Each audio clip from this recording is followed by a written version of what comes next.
Mike, I do have a question for you. Yeah. Just theoretically here. Are you too old for this shit? Fucking Roger Murtaugh's turning 50 in this movie. I'm too old for this shit, bro. And he's only 50. 42. He's only 42 in real life. And yeah, he's playing 50. And I swear at one point in the sequel, Mel Gibson looks older than Roger Murtaugh. So that's the thing. You know, I didn't watch past the first one yet. Good. Because I well, there's a reason for that. We'll talk about it. We'll talk about it. Yeah. But it's crazy to me that they tried to pass Danny Glover off as a 50-year-old man in this movie. Because, like, Danny Glover still looks good now, and he's 75. Well, yeah. I mean, the beard helps at the beginning. It helps. What an awkward scene. Yeah. What a straight, like... You remember all those times you came into the bathroom while your dad was naked taking a bath? Oh, I sure do. Happy birthday, Dad, and your dick in the bathtub floating there? Like, yeah. So if you don't know what we're talking about, on this episode of the Culture Cast, we're kicking off Buddy Cop Month with, I guess, is this the Buddy Cop movie? Is this what people... You know, I bet you most people probably think of this as the Buddy Cop film. I mean, obviously it wasn't the first. And there had been a lot of buddy cops before this, and there have been a lot of buddy cops after. But I would say, you know, this Shane Black style of buddy movies, I mean, it's still happening today. I mean, even with like The Nice Guys. And you could probably say even Iron Man 3 had a little bit of that in there. But yeah, I think that this really rewrote the template a little bit. He's the criminal's worst nightmare. A cop who enjoys the danger. No guns, no jiu-jitsu, just bring him down. Do you really want to jump? Well, then that's fine with me. Come on. Wait, what do you mean? Wait a minute. What the... He was ready to retire. Now, he's going to wish he had. Gun! Oh! Raj, meet your new partner. New partner? Too old for this. If these guys can just stand each other. What you got in there? 4-inch Smith? A lot of old timers carry those. The bad guys don't stand a chance. Don't kill anybody. Don't kill anybody. I'm too old for this. Are you as good as you say you are? Nobody can touch me. Suppose we better register you as a lethal weapon. You ever met anybody you didn't kill? Well, I haven't killed you yet.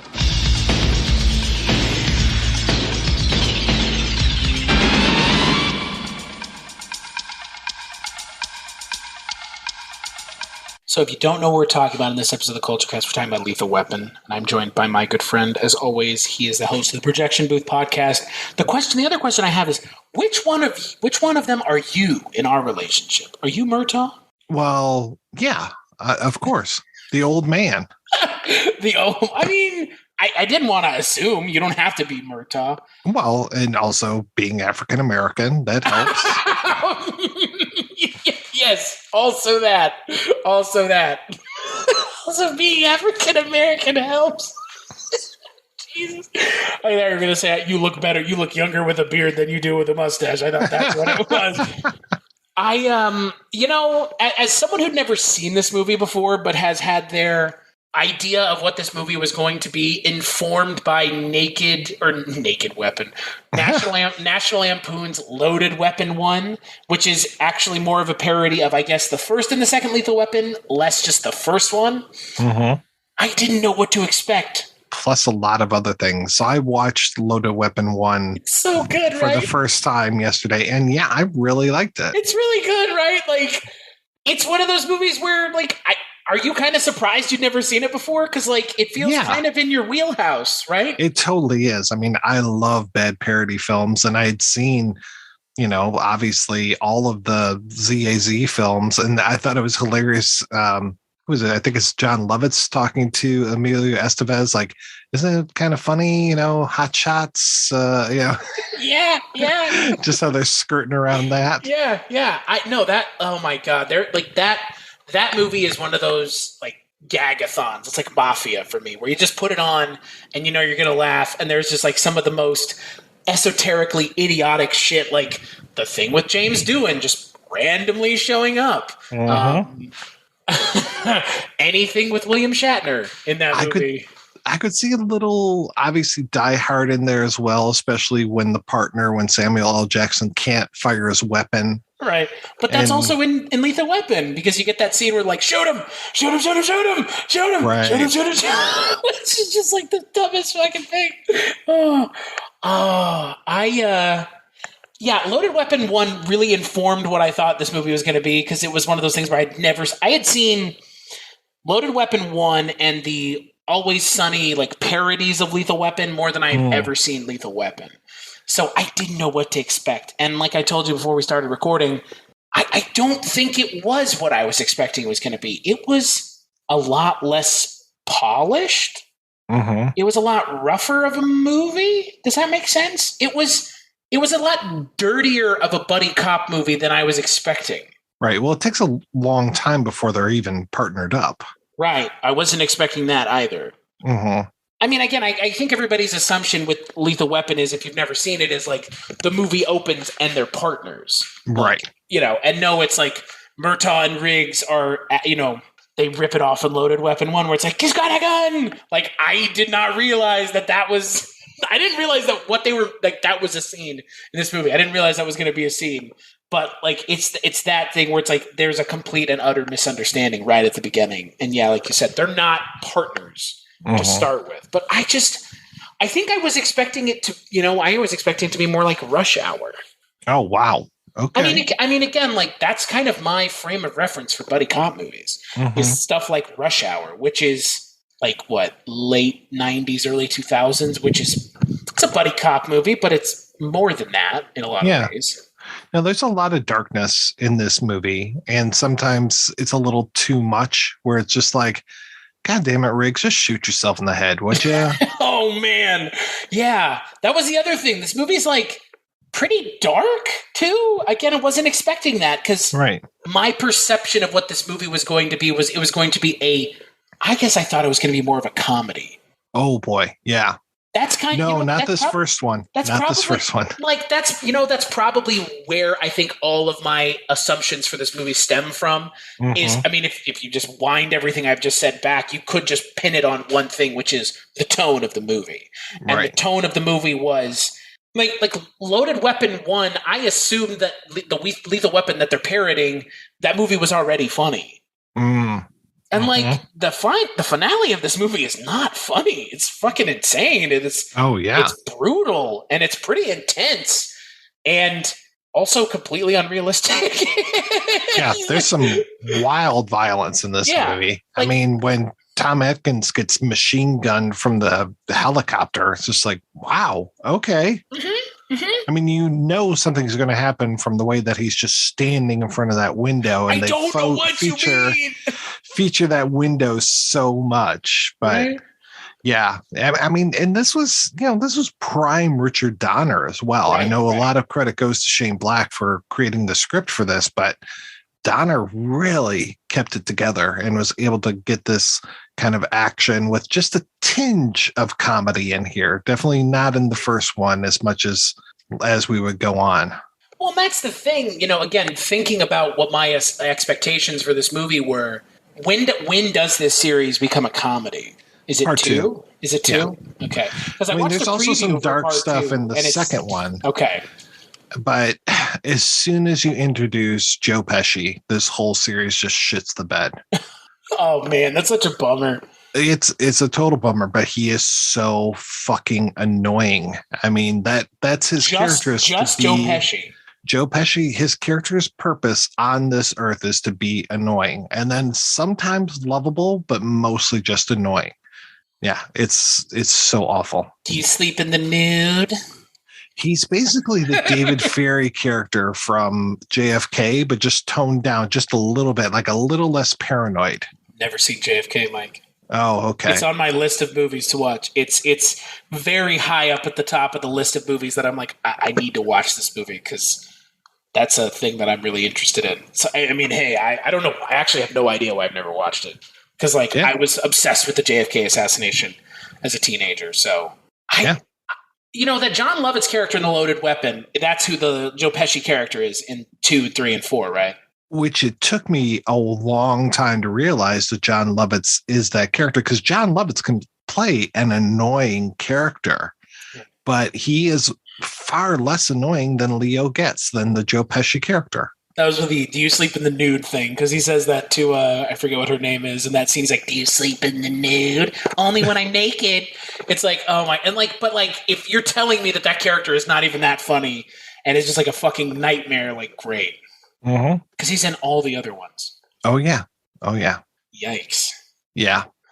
I mean, eventually they counter him a little bit by having Rene Russo, I think, in the third one, which is, I seem to remember it being okay. And then the fourth one is just so anti-Asian. It is really disgusting. I watched the preview for 2, 3, and 4 after I watched the first one. And there were some jokes in the trailer for the fourth one. I was like, that don't fly. Right. That's not great. Oh boy. And the gay panic that's even in this first one, when he's on fire, Mel Gibson's on fire and Danny Glover's trying to pat him out. And he's just like, "What are you doing, you fag?" I was like, whoa, where did that come from? What? Yeah, I noticed that as well. And there was another, I can't remember. There's another one in there where they just kind of implied that someone was gay. And I was like, oh, what? Where did this come from? All right. Yeah, there have been some things that just in these kinds of movies that haven't aged well from those. From those, I mean, again, I'm not sure it was okay at the time. I don't think it was okay at the time, but it was fucking weird. It's, again, you have already seen this movie, so it's taking you by surprise because you're hearing it, for the first time. Again, I'm hearing it for the first time, and even I was like, what the fuck? So let's set this movie up. So you've got Mel Gibson, who's the loose cannon cop. You've got Danny Glover, who's not a loose cannon, and they're not hired, but Danny Glover's friend from Vietnam's daughter kills herself, and they have to figure out why. And that is the entire premise of the movie. And it goes completely off the rails because it involves a general and some dudes from a thing called Shadow Company who are smuggling drugs into the United States, I think. Yeah. Right? Yeah, and you got Gary Busey as Mr. Joshua, the general's right-hand man. Oh, it's so good. And then I love that Ali Young shows up at one point. Yeah, oh my God. Knows more about torture than, has forgotten more about torture than you and I will ever know, Chris. Endo.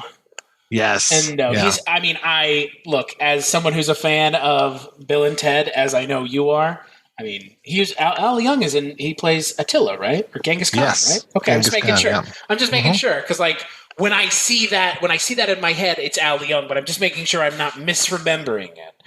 Well, it's funny because Die Hard was on TV yesterday. I was watching Die Hard a little bit, then I turned on Loaded Weapon, and then the movie stopped. Die Hard 2 was on, and then I went to Lethal Weapon. I was just having such an 80s day going on.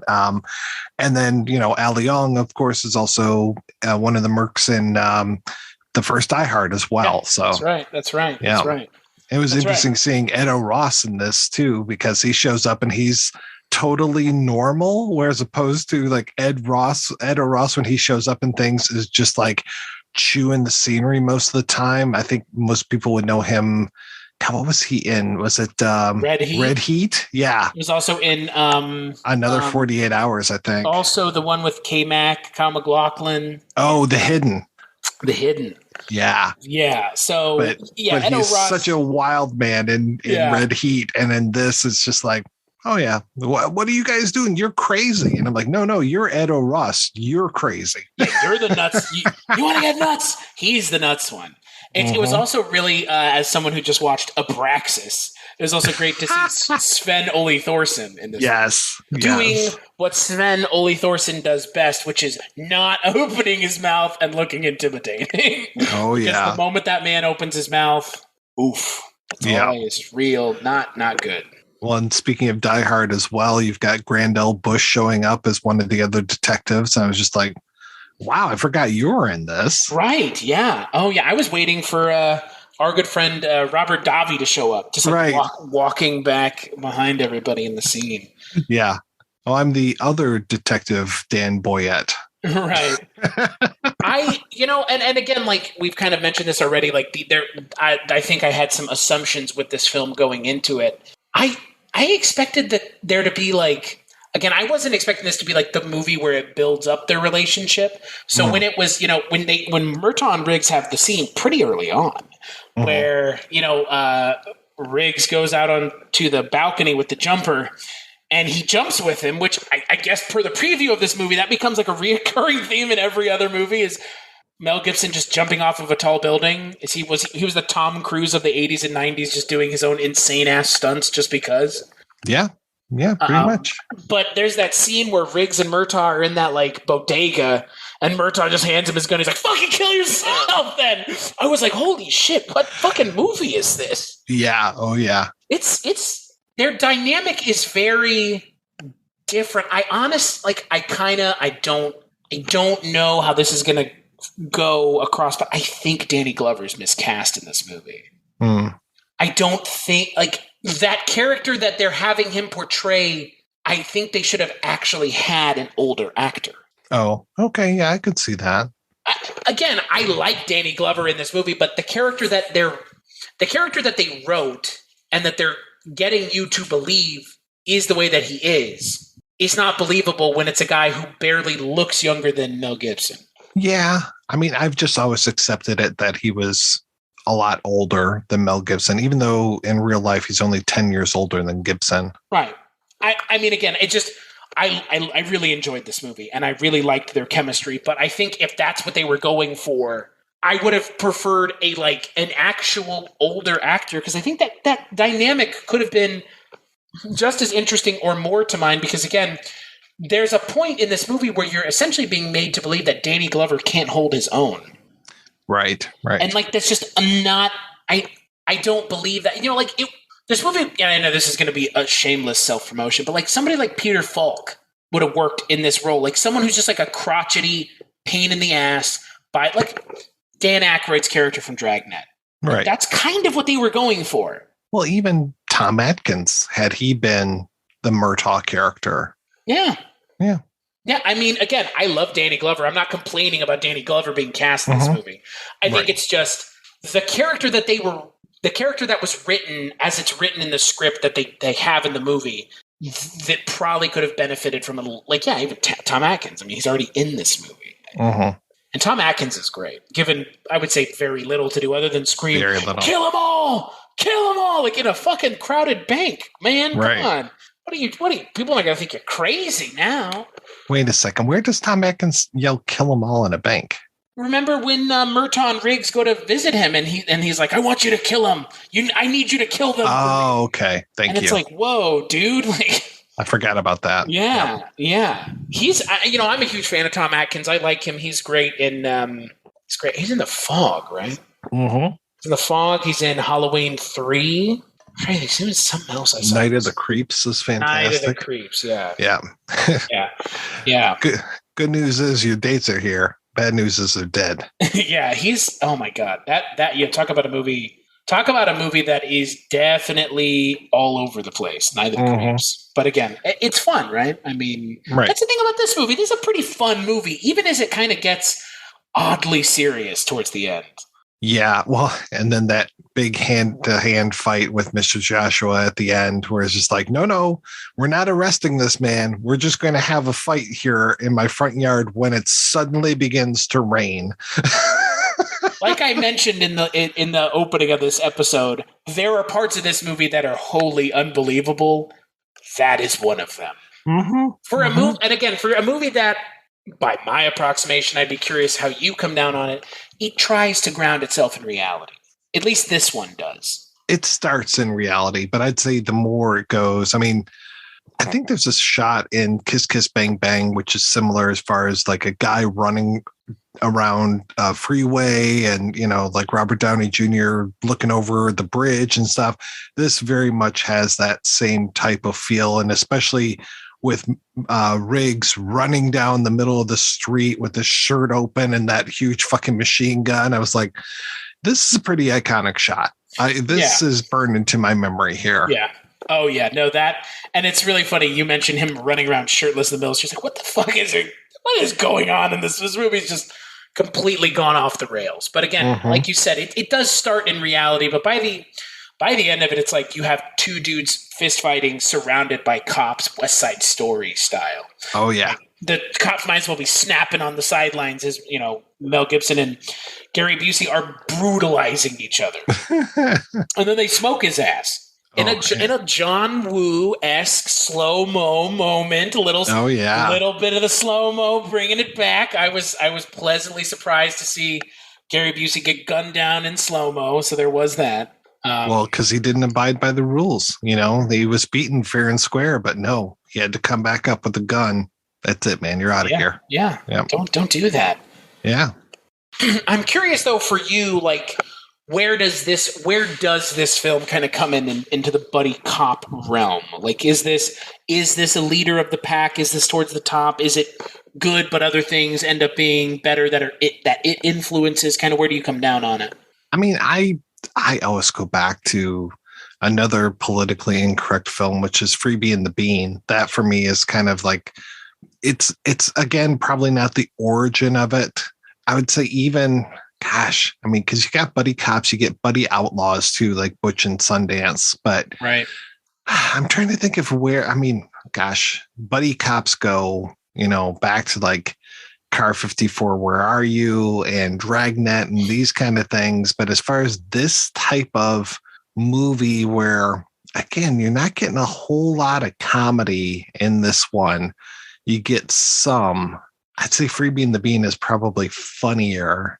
But yeah, I mean, there was a whole slate of buddy cop movies in the 80s to the point where it was parodied in, like Last Action Hero, where it's like, okay, you're partnered with the cartoon cat kind of thing. So it's just all of these, you know, you mentioned The Hidden, which is essentially a buddy cop movie. You know? I wouldn't even say essentially, it totally is. Yeah. It's sci-fi. It's a sci-fi. I mean, it's, like Alien Nation. But I would even go as far as say The Hidden spends half of the movie trying to convince you it's not. It's like it's something else entirely. Right. Oh yeah. Yeah.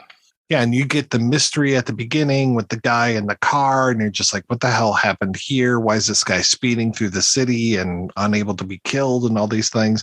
I mean, but yeah, I would say that Lethal Weapon definitely was probably one of the most successful buddy cop films. And obviously, I mean, they made 3 more of them. They made a TV show out of it, and they have been talking about having a 5th one for years. So once Richard Donner died, I don't know if that permanently got canceled, but I know there's a script out there that I think Shane Black even wrote or co-wrote. Does the world need that? Probably not. I mean, maybe they'll just call it Lethal Weapon, and it'll be like a requel. Come on. You already know what the title of the movie is going to be. Oh, it's going to be Lethal Weapon, but instead of the A at the end, it'll be a 4. Oh, no, it's a 5. Shit. Come on. Lethal Weapons. Oh, just add an S to it? Yeah. And the S could be a 5. Like Predators? Yeah, but the S could be a 5. Oh, I know. How about The Lethal Weapon? Dun, dun, dun, dun, dun. The music. Oh, my God. Holy cow. Eric Clapton. Oh, gosh. The music. I mean, Michael Kamen, who to me is one of the worst composers because he's always recycling himself. Right. Like I said, I had just watched Die Hard. So that you start this movie at Christmas. And I think a lot of people think that Shane Black wrote Die Hard because it's set at Christmas time. But you get this set at Christmas. You also get the sleigh bells going in the score, and I'm like, oh god, I just watched Die Hard. There's sleigh bells everywhere. Michael Kamen also doing the score for that, and then fucking Eric fucking Clapton with that jazz and the stings, especially the saxophone stings. Which that's probably the only thing about The Last Action Hero I like is when the one cop bites it and he goes 2 weeks to retirement, and then the saxophone comes in. Like, yep, that sax, man, that is fucking off the hook in this movie. Oh yeah. It's funny, I didn't, again, having never seen this, I didn't realize this movie was set at Christmas time. Why are we not talking about this movie in the stupid Die Hard argument? Oh, God. Die Hard's a Christmas. Die Hard's not a fucking Christmas movie. And frankly, neither is this movie. Yeah. It just happens to take place at, you'll fucking roast me on the internet, but it just happens to take place at Christmas time. That doesn't make it a fucking Christmas movie. Die Hard's more of a Christmas movie than this is, because at least at some point, someone goes, ho, ho, ho. I have a machine gun. I will say, though, for the most part, I can see why they made a sequel to this movie as a comedy. Mm-hmm. Because there are like the moments in this movie where it like verges very hard on it. It's like pushing very close to just being a comedy. Especially like when Mel Gibson's out on the roof with the jumper. You've got like these just like scenes that could be played for comedy. Right. And you see in something like Loaded Weapon, they do play it for comedy. And then just watching the preview for the next movie, it's like, oh my god, like this movie's like a straight comedy, isn't it? Like, yeah, they're back. And this time they're having a blast or some shit. It's just like, I wonder what the movies would have been like if they had kept with this tone, is kind of my question. Because again, like there is something interesting here that I wasn't expecting, which is like a rather kind of gritty movie. I mean, at one point, Mel Gibson is being like brutalized with a car battery. Oh god, yeah. Pretty intense. And Murtaugh's just having the ever-living shit beat out of him. Mm-hmm. And it's like, that's not funny. That's pretty fucked up.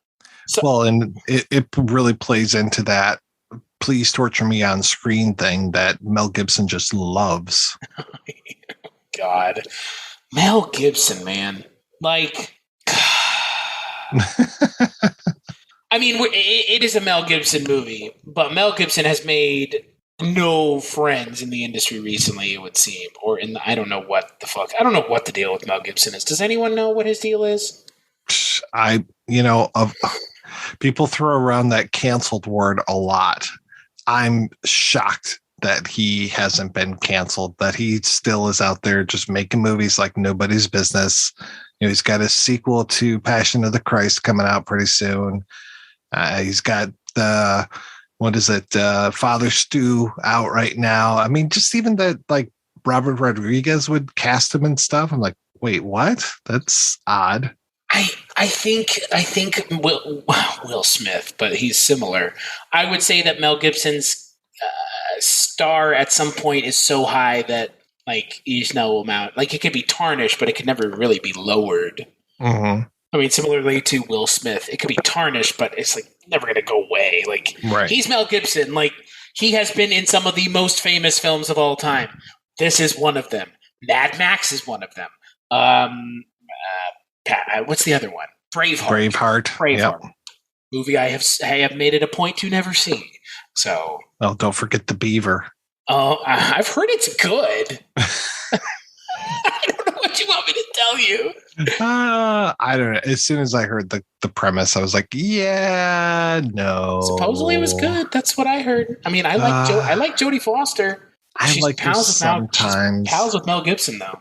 Yeah, sometimes I like her, and sometimes I'm just like, what are you doing? I mean, you don't know how many times I make fun of Nell in this house.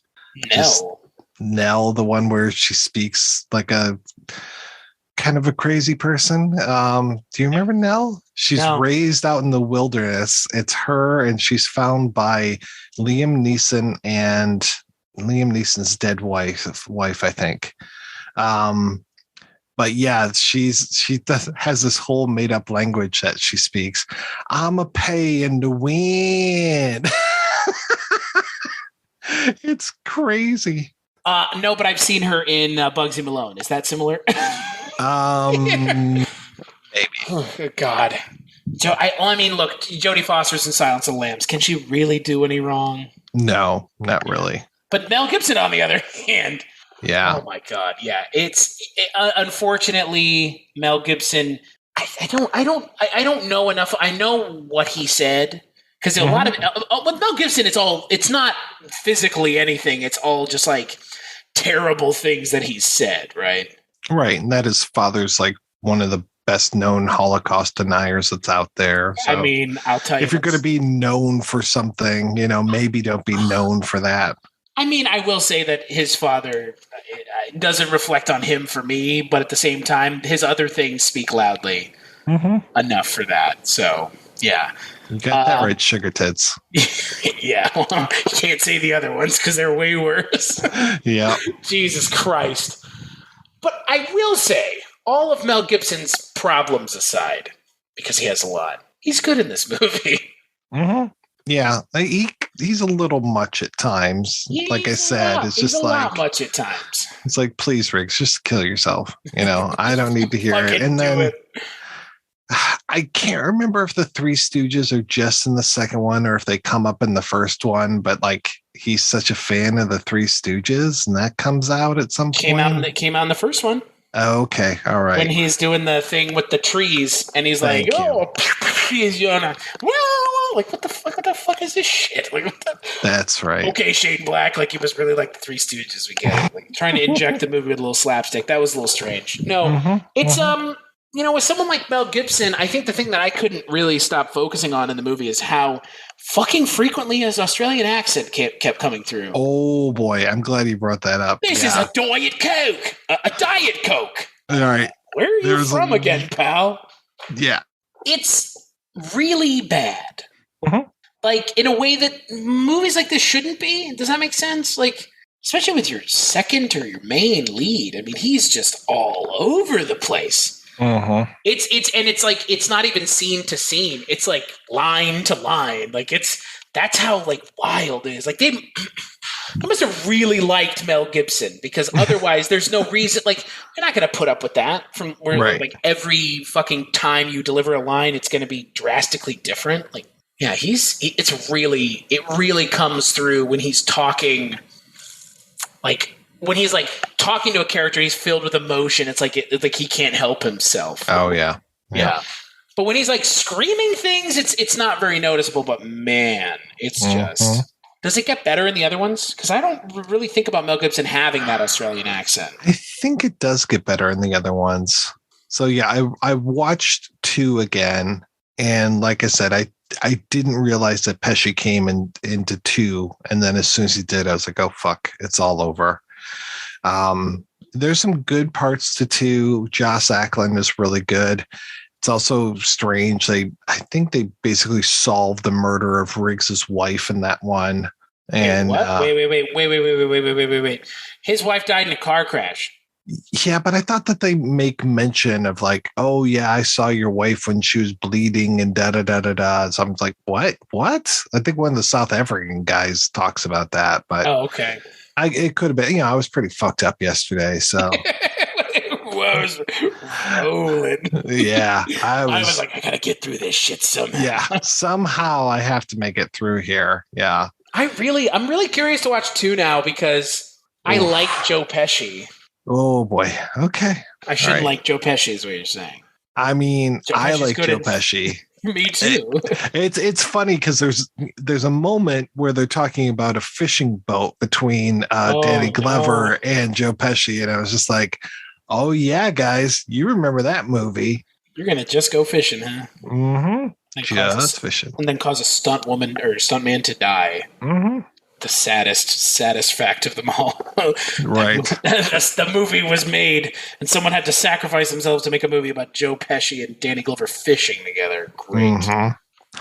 The strangest thing about the second film is the supporting cast, because all of a sudden, all the cops in the rest of the what would you call it, the bullpen, they suddenly are all these character actors. And you're just like, wait a second, how is this happening? Like Jeanette Goldstein shows up. God, who else is in there? Mark Wahlberg. In the second one.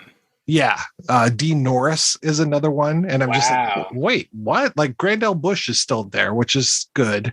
But yeah, like Jeanette Goldstein and Dean Norris being in there is like, wait, what is this movie? Where are they suddenly here? But it was nice to see them. Basically, they're there to get killed off. Okay. Yeah. Wow. So how do you feel about Dick Donner? Richard, as we know him, Dick to his friends. Yeah, Dick to his friends. Yeah. I like him. I like a lot of the stuff that he did. I mean, after you direct Superman, you really can do no wrong in my eyes. You want to hear something crazy? I've never seen that movie. Never seen the Donner Superman.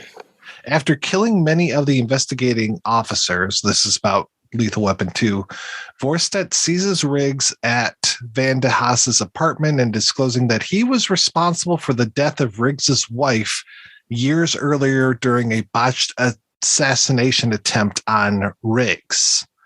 Okay. Hashtag retcon. Retcon, big time. Yeah. Big time retcon coming in is what it sounds like. Yeah. I mean, hey, I completely get it because, again, that's what I was saying. The thing about the first movie was not what I was expecting because it's just, you don't need anything else past this one. Mm-hmm. Like, this movie ends on a pretty, I would say, optimistic, hopeful note. It ends on a note where, like, I didn't want any more. Mm-hmm. Like, Riggs shows up. He says, I've got this present for your dad. You've got that little scene between him and Murtaugh's daughter. He gives him the bullet. And, like, that could have been it.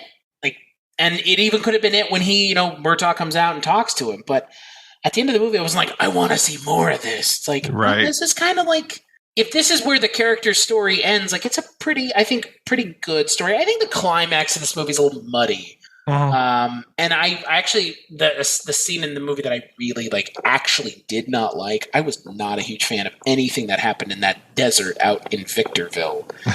That's another pretty iconic shot of the overhead camera and Riggs running through the desert.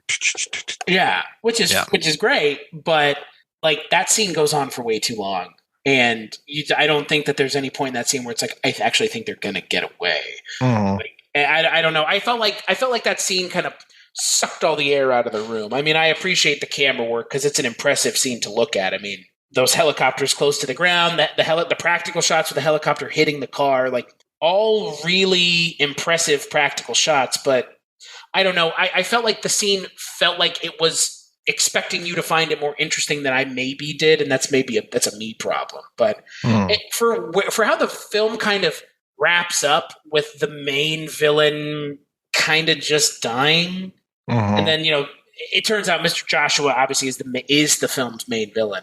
Obviously, it kind of but he's like not though. That's the problem. He is, but he isn't. Yeah, he's the tiny boss, but he lasts longer than the big boss. Right. He's more dangerous than the big boss. Because I guess the big boss is, I don't know. I mean, I don't know. I think that's my kind of overall bigger takeaway from this movie is I think I was expecting it to be a little bit more tonally consistent throughout. And I'm curious if I watch the second one, if I will go, well, it was tonally consistent, but I just didn't like the tone. Right. Because if the second one's more of a comedy and less of just kind of this like weird mix. Yes and no. I mean, there's some comedy, but there's also some pretty deadly serious stuff. I mean, at first, Riggs is supposed to die in the second movie, and he doesn't, obviously. But yeah, there's some dark scenes in there. And then also that your villains are from South Africa, and they really make them out to be very bad people because of apartheid, which, was fair and was kind of the attitude at the time. Well, and what's funny is in the first movie, you see a South Africa apartheid thing on the Murtaugh's fridge. Right. Yeah. And so I was thinking about that because I was like, I know the second movie is like a whole, they have like South Africans in the diplomatic community. Like that's, again, I've seen that scene. That was the only thing I thought that was the first Lethal Weapon. Again, I wasn't You know, what's funny is like the stakes of this movie are rather low too. That was the other thing I wasn't expecting. It's just like they're just selling heroin. Right. You know, most of the time it's like there's this like grand plan. It's just no. These like idiots are selling heroin and they just don't want to walk into a trap. Like that's their entire motivation is they're smuggling heroin and they don't want to walk into a trap. Like that's why I was saying the thing where it's like I wasn't expecting this movie to kind of be so small in scale and scope and the stakes are just it's Murtaugh's family. That's it. It's not the whole of Los Angeles or anything. It's just and I liked that. Again, like if that's where this series ended up going, I think I would probably be more inclined to be interested to watch the rest of it. But watching those previews, I was just like, oh my God, like what the fuck is by the time they got to the fourth one, I was like, this trailer looks like the movie looks like a mess. So I have no interest in watching. Maybe past this. I think the second one will probably be as far as I go. Especially if so Joe Pesci is in everything past the second one. Rene Russo is in the third and fourth. And and Danny Glover and Mel Gibson are in all four. Right. And eventually I think Chris Rock shows up in the fourth one. And obviously Jet Li shows up in the fourth one, but he's the villain. And then you have who's the other? There's like who's the other villain? I can't remember if it's the guy that plays Egg in. I don't think it's Egg. I don't think it's that guy from Big Trouble in Little China. I can't remember who is the guy. I think Kim Chan is the guy's name. He plays a character called Uncle Benny. Oh, that's right. He was in The Fifth Element. Okay. I think he's the guy who sells, is outside of Bruce Willis's apartment in the floating Chinese restaurant. Interesting. Yeah. And to answer our questions from before, there is a fifth Lethal Weapon, and it does have a title, and Mel Gibson was approached to direct it. Oh, my. Lethal Finale. Okay. Pretty piss poor title for a movie. Yeah. Lethal Finale.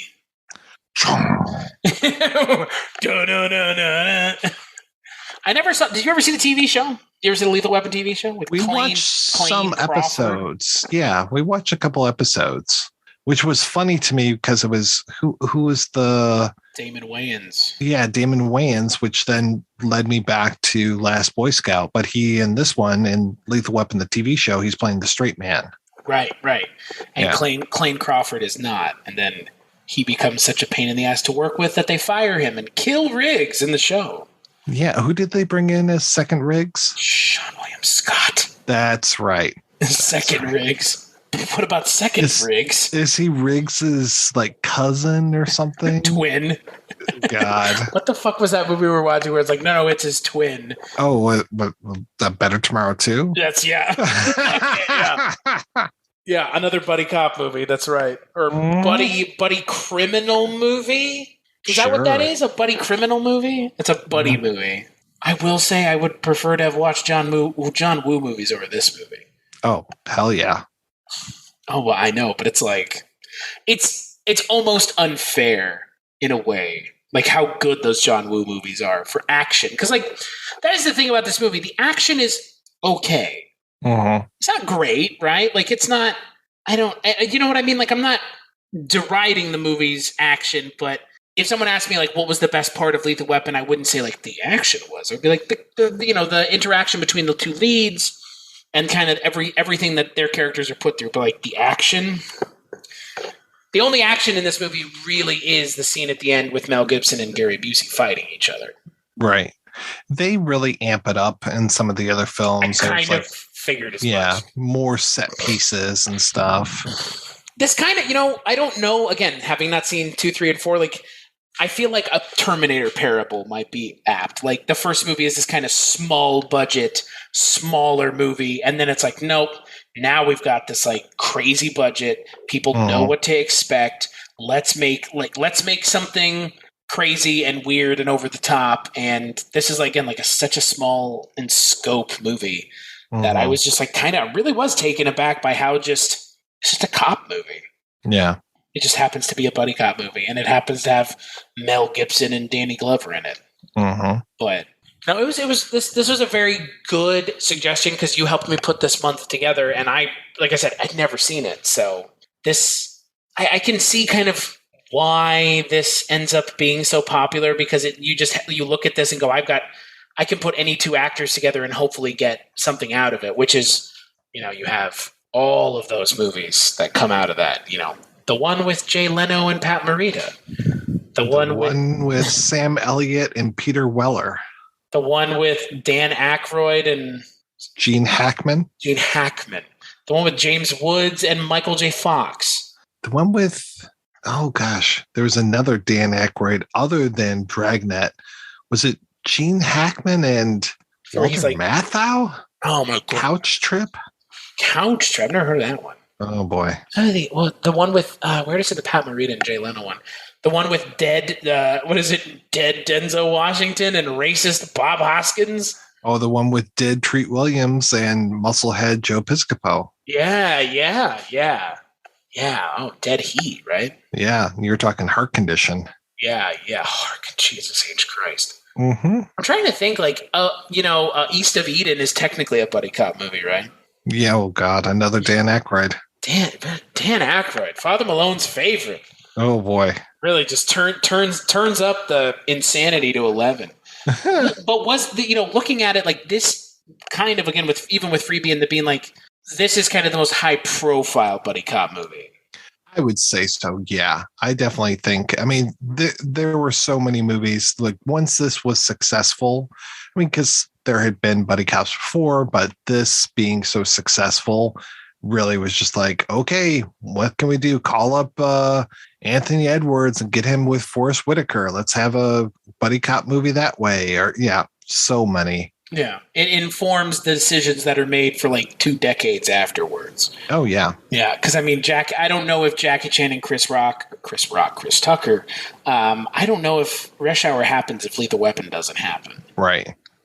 It's funny because one of my other favorites, I think, is also pre-Lethal Weapon, which is Running Scared with Gregory Hines and Billy Crystal. And that was 86, and this is 87. I think there were a lot of pre-87 buddy cops that we're probably not thinking about, but once Lethal Weapon came out, it was just like, yep, that's it. Everything's going to be Lethal Weapon now. Yeah. And hey, it doesn't hurt that this movie has a catchphrase. Mm-hmm. I'm getting too old for this shit. That's right. He doesn't even say shit. He said, I'm getting too old for this. Mm-hmm. I'm too old for this. Isn't that what he says? Yeah, I can't remember if he changes that or if it's one of those played against Sam type things. Luke, we remember him. Yeah, we remember him saying, I'm too old for this shit, but because it's a better line. Yeah. That's the line that just rolls off the tongue, And this is one of those two where there's a lot of stuff in the trailers that never made it into the actual film, if memory serves. That's right, yeah. Yeah, so maybe he starts to say shh and they, cut to like, too old for this. Yeah. Uh-huh.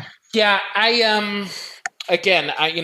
there's a lot of things in this movie that are aped everywhere else in years to come. And it's just, it's always interesting to see kind of where a lot of these things start.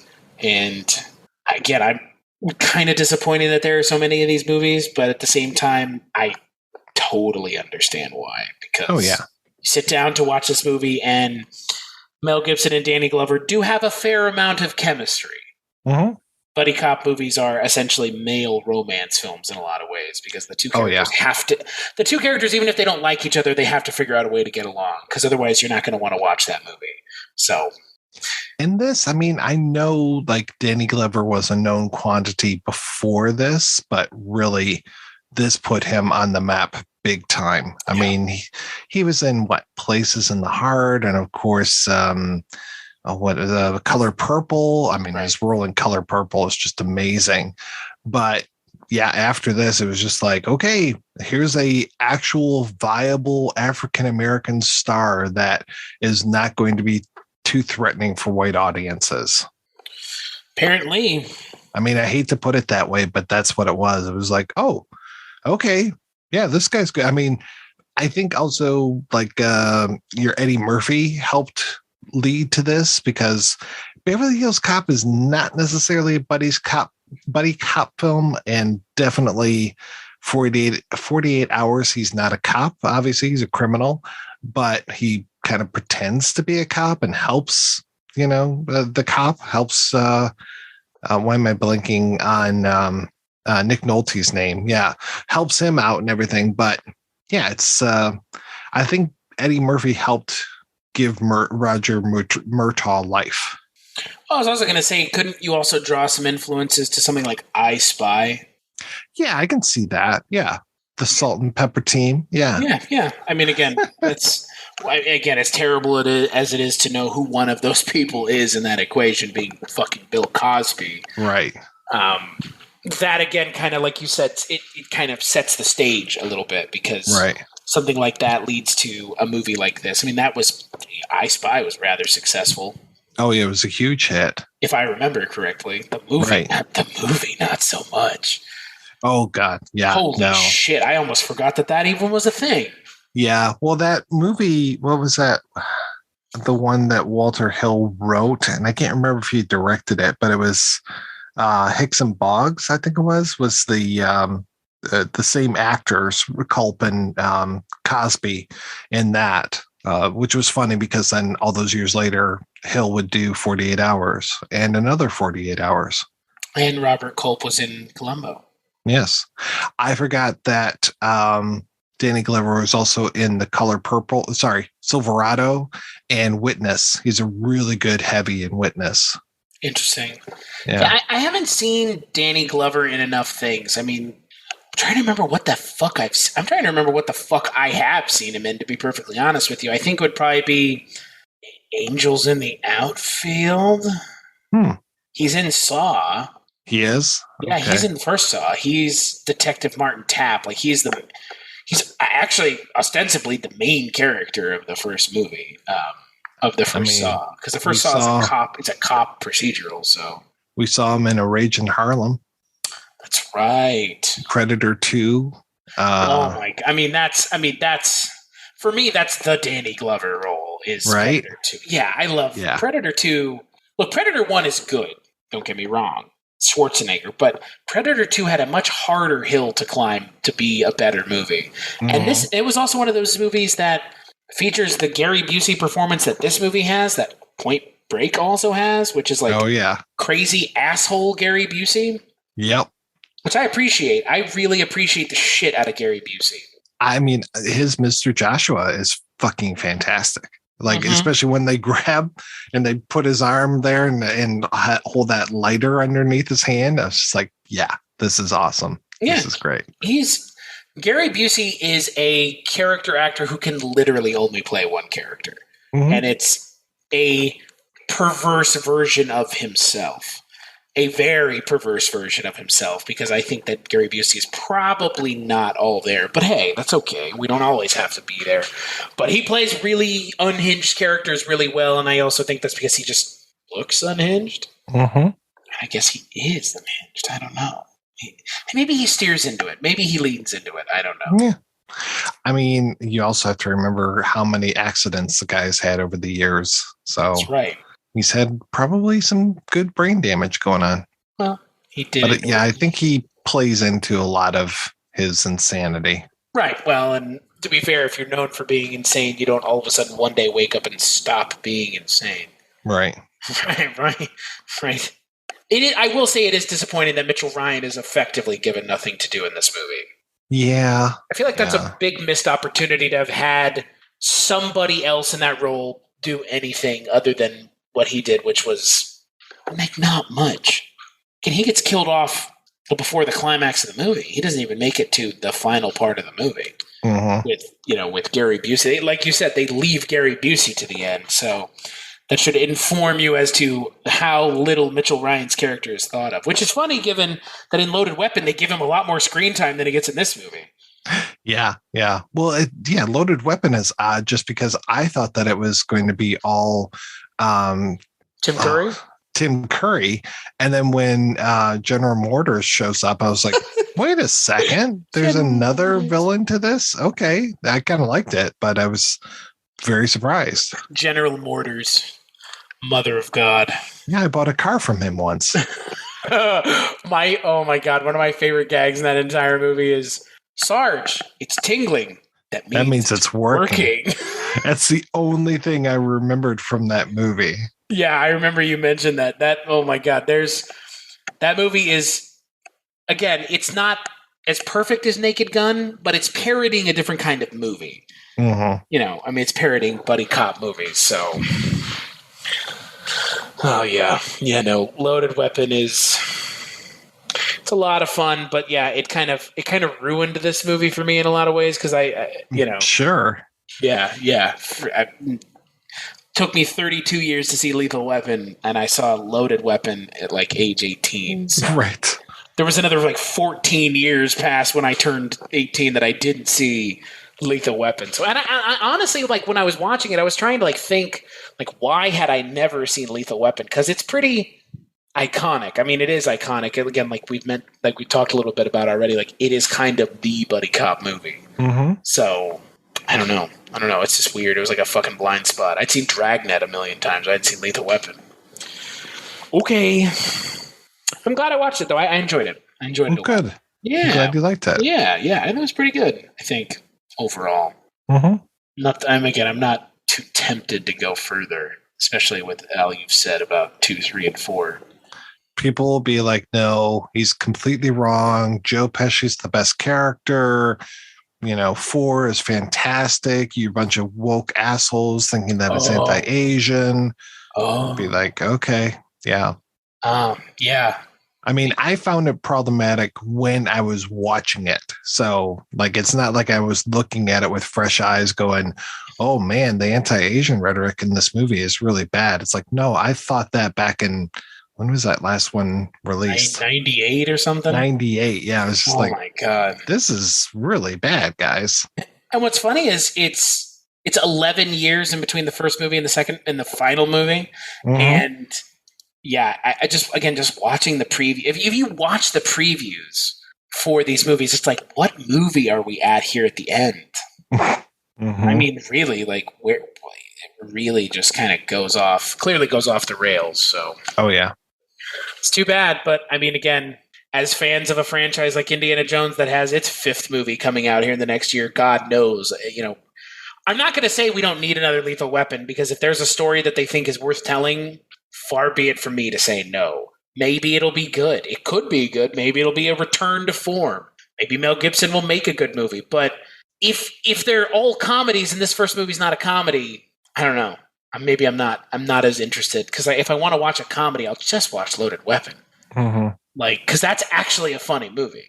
That's, I think, maybe kind of the problem here. It's like, do I really want to watch a comedy if there already is a comedy? Right. So Mike, final thoughts on Lethal Weapon 1? For me, it still holds up. I enjoyed it when I was younger watching it. I think I still enjoy it. I don't think it's nostalgia, because the thing that I like the most about Lethal Weapon is some of the smaller lines and some of the more background things. Like we talked about how Roger shaves his beard, and just how the captain, I think it is just like, you look better with the beard. And just like these little things that go on, that I really like. I feel like the movie's very well written. And pretty well directed as well. But it's not one that I go back to very often. I would rather watch The Last Boy Scout if I was going to watch one of these. So that's your go-to then, The Last Boy Scout. Yeah, I think it is, just because it's so outrageous. You're doing kind of the same thing with the black and white detectives. You also have some pretty burnt out people, but there's a little bit more outrageousness and comedy to it for me. And that's the thing. Like, I genuinely think that this movie could have done the outrageous, and like you said, it kind of does towards the end. Mm-hmm. But I don't think it ever hits I think it hits kind of around that mark, but it never hits it, and it sounds like maybe they stray further afield in the 2, 3, and 4 than in this one, because I don't hear people talk about Lethal Weapon 2, 3, and 4, but Lethal Weapon 1 is talked about. I mean, it's right. Yeah, so I don't know.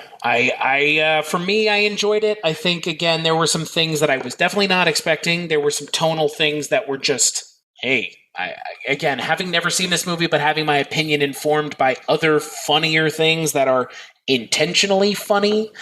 Again, my assumption of this movie was woefully incorrect, but at the same time, I enjoyed it. It's probably going to be in the rotation now. I think I need to watch it once or twice more to kind of fully appreciate it. But I get this distinct feeling I will end up watching at least the second one, maybe the third one. But if Joe Pesci is as annoying as you say he is, which I believe you, there's a reason I have not watched The Fifth Element again. It is because of how fucking annoying Chris Tucker is in that movie. I am one of those people that will watch a movie, and if one performance is hard to get through, I will not revisit it with any frequency. Now, the first time I saw Fifth Element, I said, this is not for me. But after that, I have grown to like that movie, even with Chris Tucker's screaming. Well, maybe sometime in the future we'll have to do an episode on it, and I'll have to actually rewatch it. Because, again, I just remember having like a physical reaction, just like, again, I like Chris Tucker. But we both know, anyone who's listening to this, anyone who's seen The Fifth Element knows that character is written that way. It is a lot. It's very much a lot. It's so much. Again, I think we talked about it maybe on the last episode. One scene would have been enough. Yeah. He doesn't need to be there throughout, he's there throughout the rest of the movie, right? Oh, yeah. Once he shows up, he never goes away. Okay. And he shows up, and he shows up pretty early, too, with commercials and things. Yeah. So he's kind of always there, at least, in some form or fashion. So, yeah. So, again, I think I'll eventually watch those second and third and fourth movies, but this movie is pretty good. A good way to start off Buddy Cop month. And they're buddies, They're just... Yeah. Just like us, Chris. Yeah. And just like us, they're getting too old for this shit.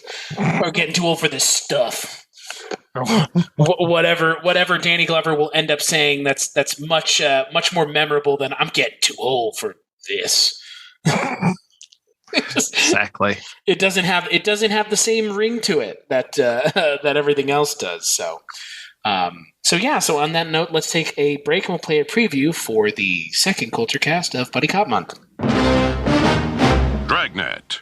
The story you are about to see this summer is true. Only the names have been changed to protect the innocent. For instance, Dan Aykroyd. Ma'am. Is Sergeant Joe Friday. Tom Hanks is Detective Pep Streebek. I'm your new partner. There's a dress code for detectives in robbery homicide. Section 3-605, .10, .20, .22, .24, .70, .80. My name's Friday. Take a lot of kidding about that? Almost never. You know the kinds of things that can fall into an industrial sausage press? Not excluding rodent hairs and bug excrement. I hate you, Streebek. You got a lot of repressed feelings, don't you, Friday? Must be what keeps your hair up. Police officers, ma'am. Why couldn't you have got here before that big, bad, stupid-looking piece of sewage breath stole my white wedding dress? Just the facts, ma'am. We need to ask you a few questions. Their job. You know, Friday, I think we finally found your look. To enforce the laws. This is shaping up to be a little more than just a series of simple robberies. And preserve the safety of decent citizens. Streebek! I found the snake! Sure, this city isn't perfect. We need a smut-free life for all of our citizens. Cleaner streets, better schools, a good hockey team. Dragnet. A new generation of courage. Thank God it's Friday! Just the facts, ma'am.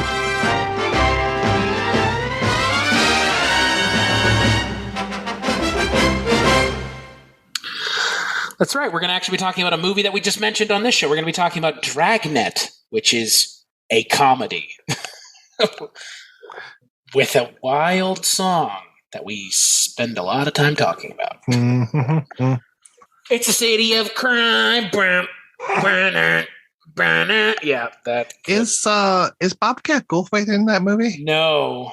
Okay, am I just mixing him up with the cult that was in the Goat Leg Cult or whatever that was from one of the The Goat Lake cult is in Dragnet. But wasn't there also like a cult or a biker gang that he was in Police Academy? I've never seen Police Academy. Okay. I love Bobcat, though. I thought you were going to say, does he talk to a horse in Dragnet? Does he? No, that's Hot to Trot. Oh, okay.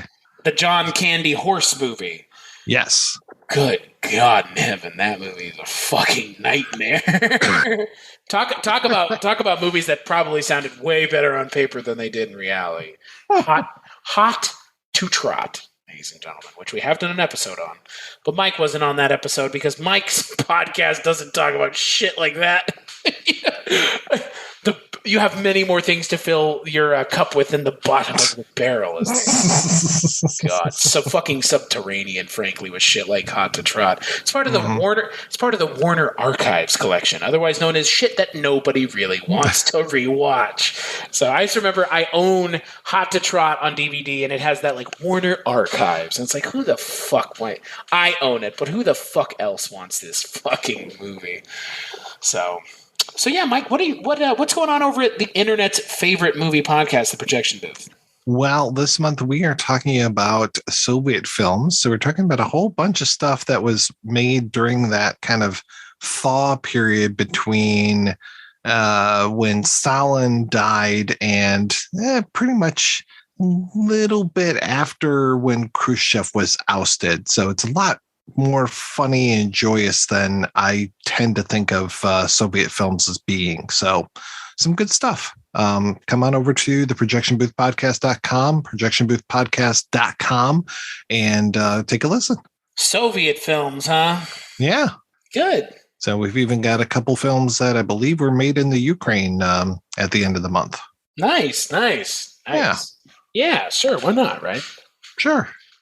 They can't be any less depressing than those Soviet sci-fi movies. I mean, these are way less depressing. I mean, there's the movie that we just watched for last week was all about a amphibian man who goes out and falls in love with a woman, and there's a love triangle between them and Don Pedro. It's all set in Argentina, which is fantastic. And then there was one that was all about a summer camp, like a youth camp, where you've got the kid who gets thrown out because he swims to the wrong place. Sounds like traditional Soviet films if I've ever heard of them. Jeez Louise. Well, they sound interesting. And you know me, these are far from the kinds of movies that I watch. So I always give your show a listen, because if I'm not going to watch the movie, I can at least listen to you talk about it. So projectionbooth.com, folks. Or not projection-booth.com, projection-booth.com. Oh, projectionboothpodcast.com or projection-booth.com. Either one. And you still have a Twitter account. I do. Proboothkus. For now, you have a Twitter account. Yeah, for now. Yeah. For now, yeah. Boy, that's the fucking caveat of the century now. For now. So, as for me, cstachiw.com, cstachiw.com. That's my link tree for all the stuff that I work on. Links to Shabby Detective, Barney Miller, Shabby Detective is Columbo. Dreams for Sale, a whole multitude of things, a lot of stuff. Mike and I work on a whole bunch of stuff, and a lot of it's 70s television, or 70s and 80s television, and I guess with Columbo, technically 90s and 2000s, but boy, we're not even... That's 5 years from now. 6 years or whatever insanity it is. So, yeah, cstachiw.com is where you can go to check out all that stuff. As for this show, culturecast.com, patreon.com/culturecast. All the places you can go to find out more about the show or kick a couple dollars our way. Mike and I did a John Woo 5-movie episode a month ago. That was pretty nuts. If you're into John Woo movies and you want to hear us talk all about them, that would be a place for you to go, and it's $1 a month to get that content, because I would say it's the price of a cup of coffee, but I don't know where the fuck you're buying $1 cup of coffee at. Did you steal it? No place that I know of. Yeah, I was going to say, what fucking, it's a cup of coffee. Like, in what universe? This one? Not this one. So yeah, Mike, thank you as always for joining me and helping me program the month, because again, buddy cop movies are just kind of this weird blind spot. I don't not know why, but you know. Well, welcome to a much larger world. Yeah, for sure. And yeah, we'll catch you on the next episode.